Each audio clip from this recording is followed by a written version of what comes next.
ইমামুল আউয়ালিন আল আখিরিন বাহরে সাদকা রাহমাতাল লিল আলামিন সাইয়্যিদুল কাউনাইন খাতমুল মুরসালিন আখির আমদ বুদে ফখরুল আউয়ালিন।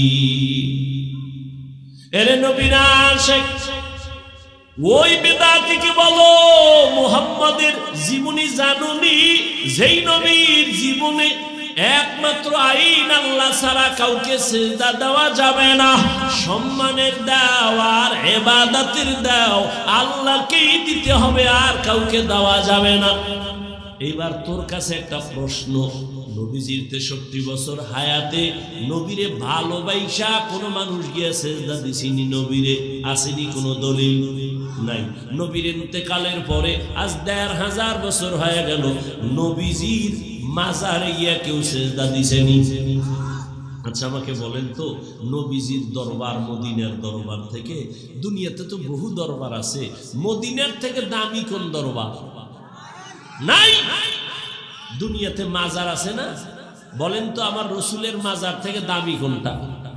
ঈসা নবীর মাজার, মুসা নবীর মাজার, আজমিরের মাজার, নিজামুদ্দিন আউলিয়ার মাজার, সবাই একমত পৃথিবীর শ্রেষ্ঠ দরবার মদিনার দরবার, শ্রেষ্ঠ মাজার নবীজির মাজার।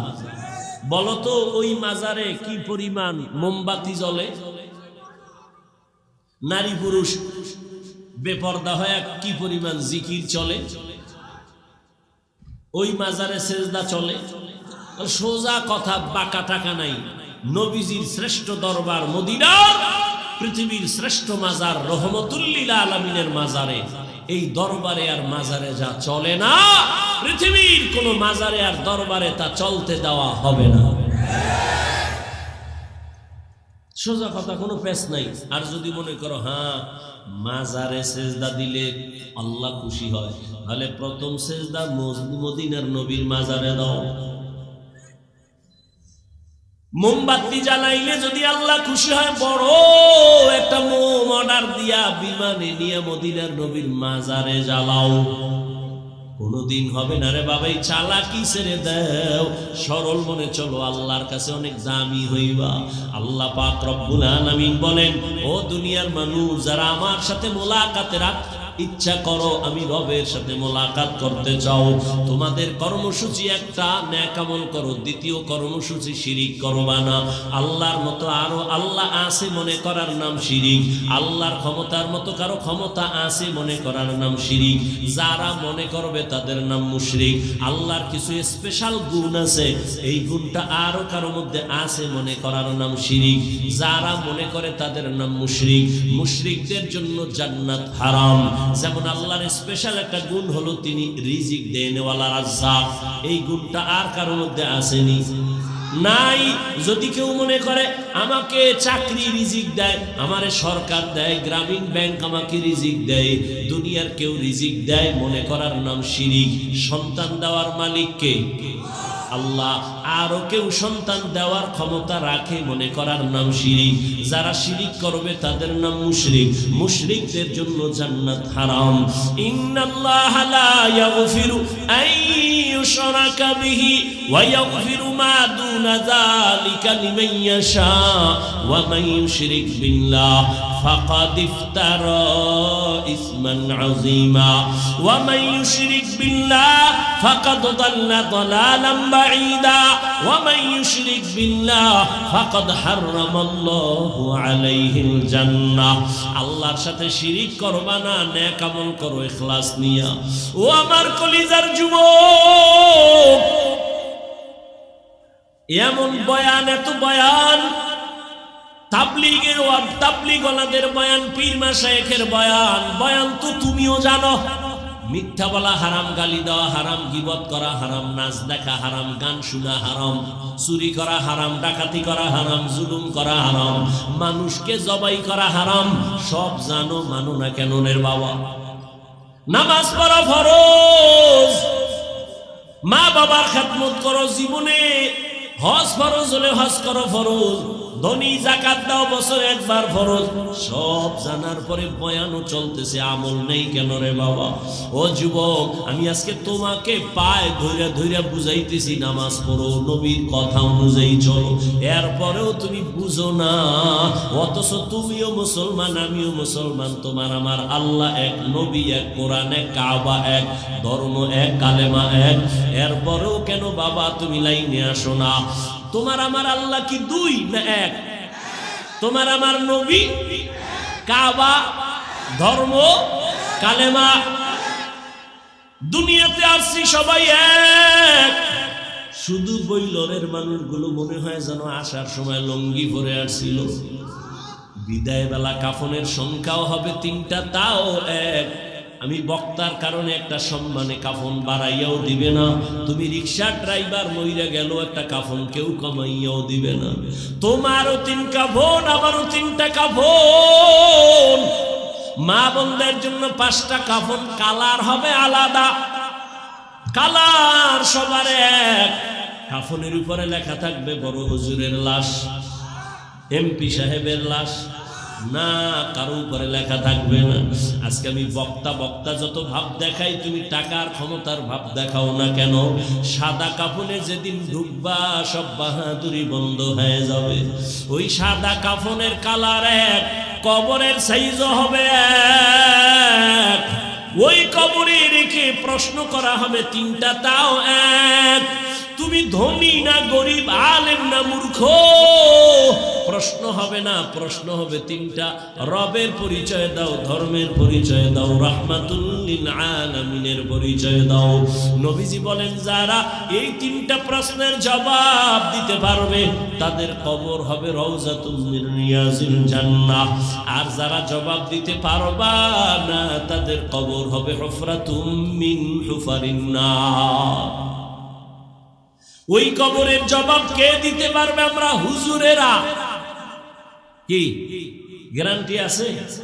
ওরে আমাদের হুজুরদের যদি গ্যারান্টি থাকতো তাহলে আল্লাহর নবীর হাতে হাত লাগাইয়া 10 জন সাহাবা জান্নাতের টিকিট পাইছেন। ইতিহাস বইরা দেখেন, তারাও জীবনভর কান্না কান্না কান্না, আল্লাহর আদালতে কেমনে দাঁড়াবে? রহমতের নবী বলেন, আমি তো আয়েশার হুজরায় ঘুমাইতেছি এশার নামাজের পর, আমি ঘুমাইলাম আর চোখ বন্ধ, আমার অন্তর ঘুমায় না। আমার মাথার কিনারাই তো মসজিদে নববী, হঠাৎ রাতের গভীরে শুনি কান্নার আওয়াজ। রাতের এই গভীরে কে কান্না করে? আমার ঘুম ভেঙে গেল, আমি ঘুম থেকে উঠলাম, নজর দিয়ে তাকায় দেখি সাধারণ কোনো বান্দা কাঁদে না, আমার সাহাবী, জান্নাতের 1 নাম্বার সাহাবী আবু বকর নামাজে দাঁড়ায় কান্না করতেছে। আমি রহমতের নবী উঠছি, আমার আবু বকর এই গভীর রাতে কেন কাঁদেন? আমি ওইটা পেছনে চলে গেলাম, চুপ করে দাঁড়াইলাম। আবু বকর হাউ মাউ করে কাঁদতেছেন। নামাজ শেষ, আমি জিজ্ঞাসা করলাম, ও আবু বকর, আমার নামাজে দাঁড়ায় কেন কান্না করলেন? আবু বকর চোখের পানি ছেড়ে বলেন, নবী, আল্লাহর আদালতে কেমনে দাঁড়াইয়া হিসাব দিব সেই ভয় কান্না করেছিলেন নবী। রহমতের নবী বলেন, আবু বকর, জান্নাতি 10 জন সাহাবাদের মধ্যে আপনার তো 1 নাম্বার সার্টিফিকেট আছে, এত টেনশন কেন? আবু বকর কান্না করে বলেন, ইয়া রাসূলুল্লাহ, আপনিই তো বয়ান করে বলছেন কিয়ামতের ময়দান হবে বড় কঠিন, জমিনটা হবে কিয়ামতের মাঠ, আরাফার ময়দান হবে আল্লাহর আদালত, স্টেজ হবে আল্লাহর আদালত। ও নবী, আপনিই তো বয়ান করেছেন আর কান্না করেছেন, কিয়ামতের দিন সমস্ত মানুষগুলো উলঙ্গ দাঁড়াবে, নারী আর পুরুষ সব উলঙ্গ দাঁড়াবে, সূর্যটা নিচে নেমে আসবে, আর আল্লাহ অর্ডার করবেন, সূর্য যত তাপ আছে নিচে কইরা ছেড়ে দাও, সূর্যের গরমে মাটির জমিনটা পুড়িয়া তামা হয়ে যাবে। অন্যদিকে জাহান্নামের আওয়াজ, জাহান্নাম চিল্লাইবে আর আল্লাহর আদালতের দিকে আগাবে আর বলবে, আল্লাহ বেনামাজি কই, গুনাহগার গুলো আমার পেটে দাও। নবীজি আপনি বলেছেন আল্লাহ সেদিন রাগান্বিত আওয়াজ দিবেন, লিমানিল মুলকুল ইয়াউম লিল্লাহিল ওয়াহিদিল কাহ্হার। আমার আল্লাহ এত রাগ নিয়ে আওয়াজটা দিবেন যে আওয়াজে হাসরের ময়দানটা থরথর করে কেঁপে উঠবে। নবীদের কোনো গুনাহ নাই, তারাও কান্না শুরু করবেন আর বলবেন, আল্লাহ আমার কি উপায় হবে। উম্মতেরা পাগলের মতো দৌড়াদৌড়ি করবে, কেউ সুপারিশ করবে না। নবী বলেন, ও নবী বয়ান করেছেন জাহান্নাম এমন ভাবে চিৎকার দিবে, কেউ জাহান্নামকে ধরে রাখতে পারবে না। আল্লাহ পাক রব্বুল আলামিন জাহান্নামকে বলবে, অপেক্ষা কর, বিচারটা শেষ করিয়া গুনাহগার গুলো তোর পেটে ঢুকায় দেই, অপেক্ষা কর। জাহান্নাম একটু দাঁড়াবে না। জাহান্নামের আওয়াজে আবার আমার নবী আল্লাহর সামনে সিজদায় পড়ে কান্না করবে। মায়ার নবী বলবেন, আল্লাহ জাহান্নামকে ফিরাও, আমার একটা উম্মত যেন জাহান্নাম ধরতে না পারে। যদি আমার উম্মত জাহান্নামে যায় আমি জান্নাতে যাব না। আল্লাহ তখন বলবে ফেরেশতাকে, ও ফেরেশতারা ৭০,০০০ শিকল লাগায় জাহান্নামের বেঁধে ধরে রাখো, সামনে যেন অগ্রসর হতে না পারে। ৭০,০০০ শিকল লাগাইয়া জাহান্নামকে ধরবে, ধরে রাখতে পারবে না। আবার এক একটা শিকলের গোড়ায় ৭০,০০০ ফেরেশতা ধইরা রাখতে যখন পারে না, ওদিকে নবীও কান্না করেন উম্মতের মায়ায় পড়িয়া। ও বেনামাজি নবীর আশিক উম্মতের দল, কেমন একজন নবী পাইলা, ওই নবীর চিনলা না। আবু বকরের মতো বান্দা যদি জাহান্নামের ভয়ে কান্না করতে পারেন, তাহলে আমার তোমার তো কান্না করে করে মরিয়া যাওয়া উচিত। অথচ কপাল বড় খারাপ, গুনাহ করতে করতে করতে করতে জীবনটা না পাক, অথচ চোখে পানি নাই। অন্যে কান্না করে তাও পছন্দ করি না, কপাল বুঝি বড় খারাপ হয়ে গেল। আবু বকর বলেন, ইয়া রাসূলুল্লাহ, আপনিই তো জাহান্নামের বয়ান আর হাসরের ভয়ানক বয়ান করেছেন। আল্লাহ পাক নবীর কান্না দেখে বলবে, নবী কাঁদবেন না, আপনি মাথা উঁচু করে একটু সামান্য পানি দিয়া বলবে ফেরেশতা জাহান্নামের গায়ে ছিটায়া দাও। জাহান্নামের গায়ে যখন দিবে, পানিটা দেওয়া মাত্র জাহান্নাম দ্রুত পেছনে দৌড়াবে। যেই জাহান্নামকে ৭০,০০০ শিকল দিয়াও ধরে রাখতে পারে নাই, সামান্য একটু পানি দেওয়া মাত্র জাহান্নাম পেছনে যাচ্ছে। ফেরেশতারা বলবেন, ও আল্লাহ, যেই জাহান্নামকে ধইরা রাখতে পারি না, শিকল লাগায় একটু পানি দিলা দৌড়ায় যায় পিছনে, এমন বরকতের এটা কি পানি? জমজমের পানি দিছো নাকি কাউসারের পানি, না আবে হায়াতের পানি, না দুনিয়ার কোন সমুদ্রের পানি? আল্লাহ বলবেন, না ফেরেশতা, এটা জমজমের পানিও না, আবে হায়াতের পানিও না, কাউসারের পানিও না। এই পানি হলো আমার মায়ার নবীর গুনাহগার উম্মতের চোখের পানি। আমার মায়ার নবীর গুনাহগার উম্মতেরা দুনিয়াতে গুনার কথা স্মরণ করে করে কান্না করছেন, ওই পানি আমি জমা রাখছি কুদরতের দ্বারা। আমি ওয়াদা করেছি নবীর মাধ্যমে যারা চোখের পানি ছাড়িয়া আল্লাহর কাছে ক্ষমা চাইবে, আমি আল্লাহ ওই পানির দ্বারা জাহান্নাম হারাম কইরা দিব, আর জাহান্নামের ঢুকাবো না। আমি ওই বান্দাকে জাহান্নাম থেকে জান্নাতে ঢুকাইয়া দিব। ও এলাকার যুবক বাবারা, ও বৃদ্ধ বাবাজি, ও পর্দার আড়ালের মা বোনেরা, আমি এতক্ষণ চিল্লাইয়া তোমাদের বয়ান শুনাইছি, একবারও কিন্তু বলি নাই আমি পাস করলি মাথায় দিছি তোমরাও দাও না হয় ধ্বংস।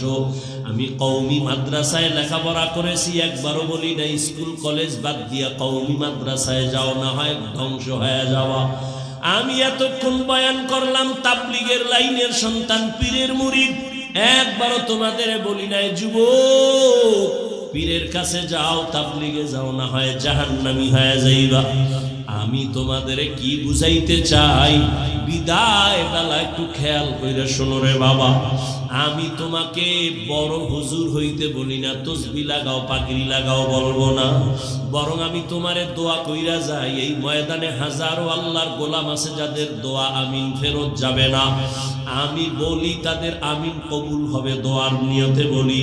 ও বাবা, তুমি স্কুলে পড়ো, আমি দোয়া করি আলহামদুলিল্লাহ। তুমি কলেজে পড়ো, তুমি ভার্সিটিতে পড়ো, চাকরি করো, ব্যবসা করো, তুমি একজন ডাক্তার হও, ইঞ্জিনিয়ার হও, প্রফেসর হও, কোনো বাধা নাই।